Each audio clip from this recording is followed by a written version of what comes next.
जय माता की। संकटा मैया की जय। स्वागत है आपका हमारे चैनल पर। आज के इस वीडियो में आप सुनेंगे संकटा माता व्रत की कथा।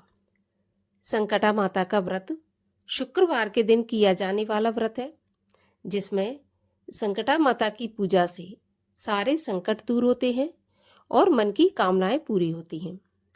तो सभी प्रकार की व्रत कथाएं सुनने के लिए और हमसे जुड़े रहने के लिए आपको केवल हमारे चैनल को सब्सक्राइब करना है, बेल आइकन को प्रेस करना है। आज की कथा अच्छी लगे तो लाइक करना है और शेयर करना है। तो चलिए, कथा शुरू करने से पहले हम संकटा माता व्रत की विधि जान लेते हैं। तो देखिए, संकटा माता का व्रत शुक्रवार के दिन किया जाता है। अगर आप पहली बार ये व्रत शुरू करना चाहते हैं तो आप किसी भी शुक्रवार से इस व्रत को शुरू कर सकते हैं। इसमें कृष्ण पक्ष या शुक्ल पक्ष का कोई भी भेद नहीं होता। इसके बाद इस व्रत को कन्याएं, सुहागिनें, स्त्री, पुरुष, विद्यार्थी, कुंवारी कन्याएं अर्थात कोई भी इस व्रत को कर सकता है।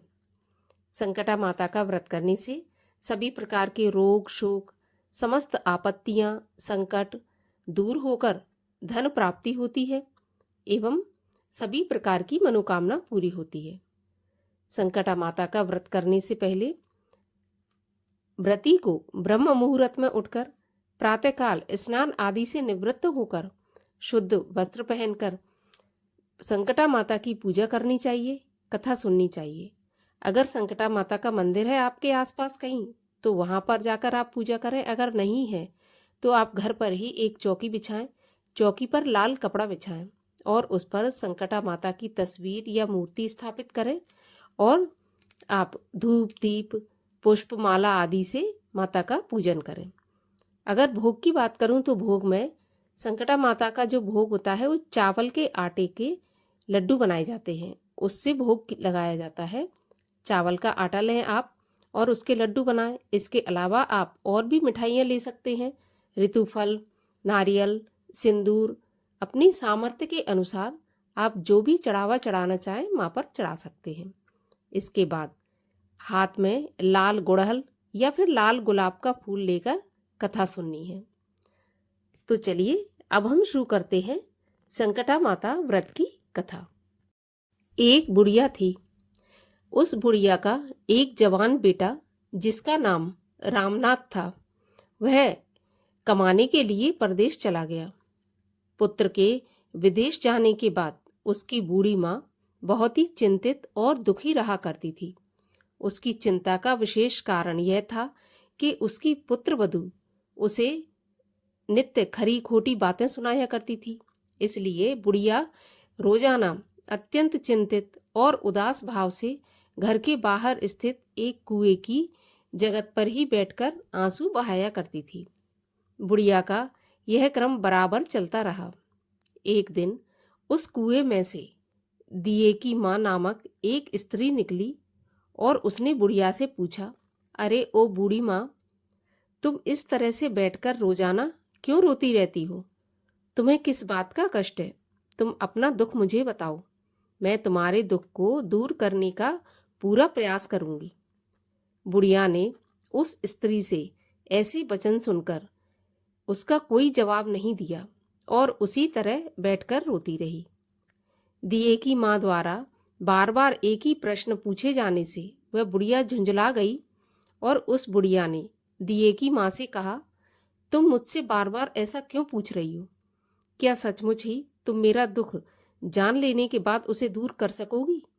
बुढ़िया की बात सुनकर दिए की माँ ने उसे उत्तर दिया, मैं अवश्य ही तुम्हारे कष्टों को दूर करने का प्रयास करूंगी। बुढ़िया ने दिए की माँ का ऐसा आश्वासन पाकर कहा, मेरा बेटा कमाने के विचार से परदेश चला गया है और उसकी अनुपस्थिति के कारण मेरी बहू मुझे हमेशा बुरा भला कहकर कोसती रहती है। मेरे दुख का यही एकमात्र कारण है। बुढ़िया की बात सुनकर दिए की माँ ने उससे कहा, यहाँ के वन में संकटा माता रहती हैं, तुम अपना दुख उन्हें जाकर सुनाओ। उन्हें सुनाकर कष्ट से छुटकारा पाने के लिए विनती करो। वे बहुत ही दयालु हैं। उन्हें दुखियों से बहुत अधिक प्रेम है। वे निसंतानों को संतानवान, निर्धनों को धनवान, निर्बलों को बलवान और अभागों को भाग्यवान बनाती हैं।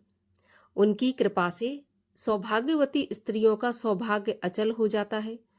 कुमारी कन्याओं को अपने इच्छित वर की प्राप्ति होती है। रोगी अपने रोग से मुक्त हो जाता है। इसके अलावा और भी जो भी मनोकामना हो, उन सभी को माँ पूरा करती हैं। दिए की माँ से ऐसी विलक्षण बात सुनकर बुढ़िया संकटा जी के पास गई और उनके चरणों पर गिरकर साष्टांग दंडवत करके रोने लगी। संकटा जी ने दया होकर बुढ़िया से पूछा, बुढ़िया, तुम किस दुख के कारण बराबर रोती रहती हो? बुढ़िया ने कहा, माता, आप तो सब कुछ जानने वाली हैं, आपसे कुछ भी छुपा नहीं है। यदि मेरे दुख को दूर कर दें तो मैं अपनी करुणा गाथा आपको सुनाऊं। उसकी बात सुनकर संकटा जी ने कहा, तुम पहले मुझे अपना दुख तो बताओ। दुखियों का दुख दूर करना ही मेरा काम है। संकटा जी के ऐसे कहने पर बुढ़िया ने कहा, मेरा लड़का परदेश चला गया। उसके घर में न रहने से मेरी बहू मुझे तरह तरह की बातें सुनाया करती है। उसकी बातें सहन करने योग्य नहीं होती। इसी कष्ट के कारण मैं परेशान होकर बराबर रोया करती हूँ। बुढ़िया की इस दर्द भरी कहानी को सुनकर माता संकटा ने कहा, तुम घर जाकर मेरे लिए मनौती मांग लो कि हे संकटा माता, यदि मेरा लड़का सकुशल घर वापस आ जाएगा तो मैं आपकी पूजा करूंगी और सुहागन स्त्रियों को आमंत्रित करके उन्हें भोजन कराऊंगी। संकटा माता के कहने के अनुसार उस बुढ़िया ने घर आकर लड्डू बनाए, परंतु विचित्र बात यह थी कि जब भी बुढ़िया 7 लड्डू बनाती तो 7 की जगह 8 लड्डू बन जाते। इस बात से बुढ़िया बहुत ही असमंजस में पड़ गई कि ऐसा होने का कारण क्या है। कहीं मेरी गलती से गिनती करने में तो नहीं भूल हो रही, अथवा अपने आप 8 लड्डू बन जाने का कोई और कारण है। इसी समय बुढ़िया स्त्री के वेश में माता संकटा प्रकट हुई और बुढ़िया से कहा, क्यों बुढ़िया, आज तुम्हारे यहाँ कोई त्योहार है क्या? सुनकर बुढ़िया ने कहा, हाँ, आज मैंने संकटा माता के लिए सुहागिनों को भोजन खिलाने का आमंत्रण दिया है, किंतु जब गिनकर 7 लड्डू बनाती हूँ तो वे लड्डू अपने आप 8 बन जाते हैं। मैं इसी बात से बहुत चिंता में पड़ गई हूँ। बुढ़िया की बात पर संकटा जी ने कहा, क्या तुमने किसी बुढ़िया स्त्री को भी न्योता दिया है? बुढ़िया कहने लगी, नहीं, मैंने तो ऐसा नहीं किया, परंतु तुम कौन हो?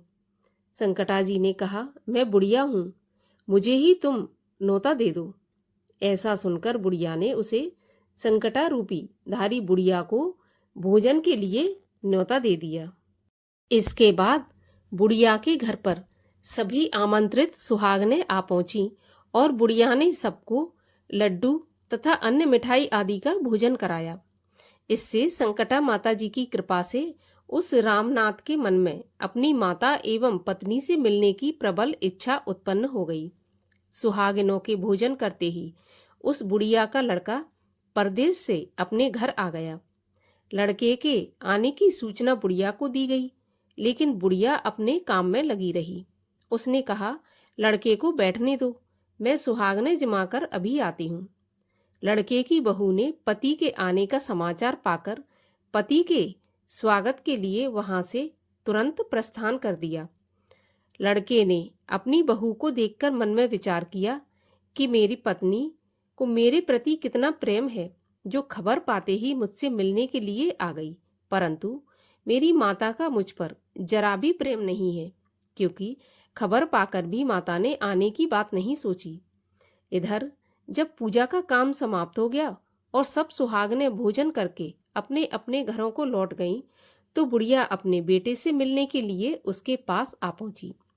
माँ के आने पर लड़के ने पूछा, माँ, तुम अब तक कहाँ रहीं?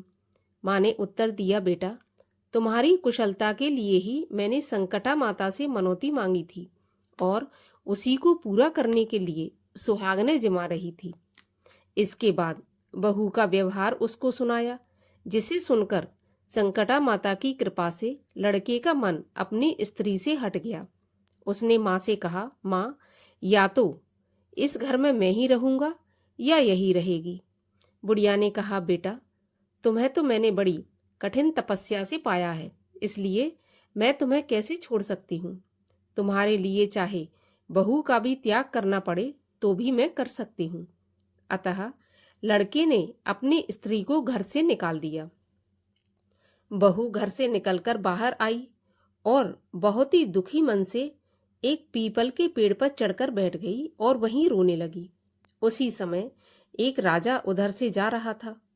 उसको रोते देखकर राजा ने पूछा, तुम क्यों रो रही हो? तो उसने अपनी सारी बात राजा को बताई, जिसे सुनकर राजा ने कहा, आज से तुम मेरी धर्म की बहन हो, इसलिए तुम रो मत और पेड़ के नीचे उतर आओ। मैं तुम्हारे सभी कष्टों को दूर करने का पूरा प्रयत्न करूंगा। राजा के मुख से ऐसी बात सुनकर वह स्त्री पेड़ के नीचे उतर आई और राजा के साथ साथ उसके महल में चली गई। घर जाकर राजा ने अपनी रानी से सारा वृत्तांत कह सुनाया और रानी को संबोधित करते हुए कहा, देखो, यह आज से मेरी बहन है, इसको किसी प्रकार का कष्ट नहीं होना चाहिए। राजा के यहाँ पहुंचकर फिर उस रामनाथ की स्त्री ने संकटा माता के निमित्त सुहागनों को बुलाकर भोजन कराया। लड्डू बांधकर रानी को भी न्योता दिया। जब सभी सुहागनें लड्डू खाने लगी तो रानी ने कहा, मुझे तो रबड़ी, मलाई और सुंदर सुंदर मिठाई भी हजम नहीं होते, तो फिर ये पत्थर जैसे कठोर लड्डू कहाँ से हजम होंगे। ऐसी अवहेलना पूर्वक बातें कहकर रानी ने लड्डू खाने से इनकार कर दिया। संकटा माता की कृपा से सुहागनों के खाते ही खाते उस स्त्री का पति अपने घर से उसको लेने के लिए आ गया। यहाँ आकर अपनी पत्नी को माता संकटा की पूजा करते हुए उसने देखा। संकटा माता को हाथ जोड़कर उसने अपनी पत्नी से कहा, प्रिय, मेरे अपराध को क्षमा करो। पत्नी ने कहा, पतिदेव, यह सब किस्मत की बात होती है, इसमें किसी का कोई दोष नहीं होता। आप मेरे ईश्वर रूप हैं, मेरे ही अपराधों को आप क्षमा करें। ऐसा कहकर उन दोनों ने मिलकर माता की पूजा की। पूजा की समाप्ति होने पर वे दोनों स्त्री पुरुष प्रसाद खाकर अपने घर जाने के लिए तैयार हुए। जाते समय बहू ने उस रानी से कहा, मुझको जब दुख पड़ा तो मैं अपने धर्म भाई के साथ तुम्हारे घर चली आई, और यदि तुमको भी किसी तरह का कष्ट पड़े तो तुम मेरे यहाँ निसंकोच आ जाना। ऐसा कहकर बहू अपने पति के साथ राजा के घर से विदा हो गई। संकटा माता का निरादर करने के कारण रानी पर संकटा माता का कोप हो गया और बहू के जाने के बाद ही उसका सारा राज्य तहस नहस हो गया। ऐसी विपत्ति में पड़कर रानी ने राजा से कहा, ना मालूम यह तुम्हारी धर्म की बहन कैसी थी कि उसके यहाँ से जाते ही यहाँ का सब कुछ नष्ट भ्रष्ट हो गया। राजा ने रानी से कहा, वह जाते समय कह गई थी कि मेरे ऊपर कष्ट पड़ने से मैं तुम्हारे यहाँ आई, और तुम्हारे ऊपर भी जब कोई कष्ट पड़े तो तुम मेरे घर चली आना। इसमें जरा भी संकोच नहीं करना, इसलिए अब हम लोगों को उसके यहाँ ही चलना चाहिए। ऐसा निश्चय करके राजा रानी दोनों ही अपनी धर्म बहन के घर गए। वहां जाकर रानी ने कहा, बहन, तुमने हमारे यहाँ ऐसा क्या कर दिया कि तुम्हारे जाते ही हमारी सारी संपत्ति नष्ट हो गई और हम लोग बहुत ही परेशानी में पड़े हुए हैं। रानी की ऐसी बात सुनकर उसने कहा, बहन, मैं तो कुछ नहीं जानती, मेरी कर्ता धर्ता तो सब कुछ संकटा माता ही है, उनके अलावा और कोई दूसरा नहीं है। इसलिए मेरी राय से तुम भी संकटा माता से अपनी भूलों के लिए क्षमा याचना करो। उन्हीं की मान मनौती से तुम्हारा सारा काम बन जाएगा और तुम्हारा बिगड़ा हुआ भी सुधर जाएगा। उसके कथन के अनुसार रानी ने श्रद्धा भक्ति से संकटा जी का व्रत किया और सुहागिनों को जिमाया तथा अनजाने में हुए अपनी भूल के लिए संकटा माता से बार बार क्षमा मांगी। रानी के ऐसा करते ही संकटा माता प्रसन्न हो गई। रात में रानी को स्वप्न दिया कि तुम दोनों कल सुबह अपने घर को चले जाओ, वहां जाकर मेरी पूजा और व्रत करना तथा मेरे निमित्त सुहागनों को जिमाना। ऐसा करने से तुम्हारा गया हुआ राजपाट तुम्हें फिर से वापस मिल जाएगा। सुबह होते ही राजा रानी अपने घर को चले आए। घर आकर स्वप्न के अनुसार सब काम किए। ऐसा करने से उनका बिगड़ा हुआ दिन सुधर गया और सारा राजपाट वापस मिल गया। वे लोग पहले की तरह ही राज्य का सुख भोगने लगे। संकटा माता के इन भक्तों की कथा को जो सुनेगा या सुनाएगा और नित्य प्रति जो उनकी पूजा पाठ तथा व्रत आदि करेगा, उसे किसी प्रकार का कष्ट नहीं होगा। उसकी सारी इच्छाएं निश्चित रूप से पूरी होंगी, इसमें किसी प्रकार का कोई संदेह नहीं है। बोलिए संकटा माता की जय।